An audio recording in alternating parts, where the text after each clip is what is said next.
in some respect, was a game changer, no? It was. I mean, we're really starting to see a retrenchment of all the durable good purchases that consumers bought during the pandemic, post-pandemic period. So while people were at home, they were, buying more retail goods, they were buying more appliances, more TVs. And now what we've actually heard over the last couple of days from Walmart, Target, and some of the other retailers that have announced is that they now have excess inventory in many of these products. And so they're having to expand warehouse capabilities in order to really absorb some of this excess inventory that's now not selling through. We've seen inventory to sales ratios go up, particularly for apparel and for TVs and appliances. And I think there's really more pressure to come, not just for the retailers, but also for the entire supply chain, for the truckers, for the shippers, for everyone down that supply chain that's linked to the, those post-pandemic boom. Are you telling me I need to stay away from all the truckers, the rails, all the retailers, or can you be a little selective?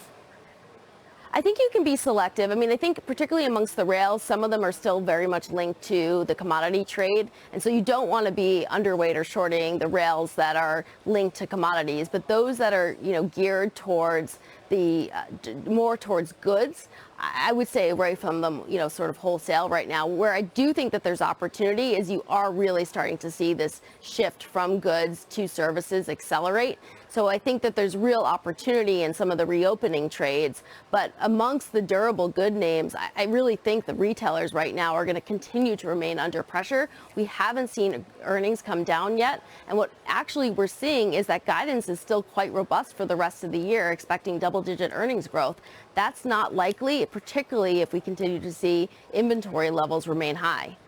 But these names that you want me to look for in travel and leisure, they've run already so much. I mean, you have to believe that, there's going to be, say, peak travel at some point, right? Consumers have taken the money they might otherwise have spent elsewhere. They put everything towards the summer vacation they've wanted to take for the last 2 years. They're going to take it come heck or high water, and then they may cut back elsewhere. Isn't all that in the stocks already? I don't think it is. I mean, pricing has been exceptionally strong. Capacity is still slightly below, particularly in urban areas, slightly below, what they were running at pre-pandemic. And you are seeing people being able to absorb higher prices and higher price points for their travel spend.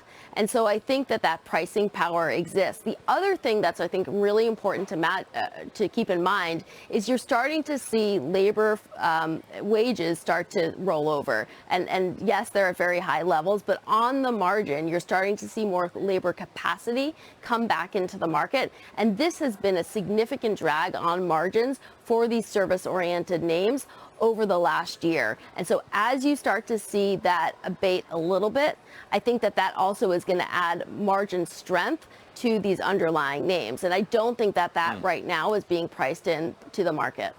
Interesting perspective. What about the market at large? Where are you on whether we're near a bottom, whether we put one in? How do you feel about it now? So the market's down, I think, something like 19% from peak to trough.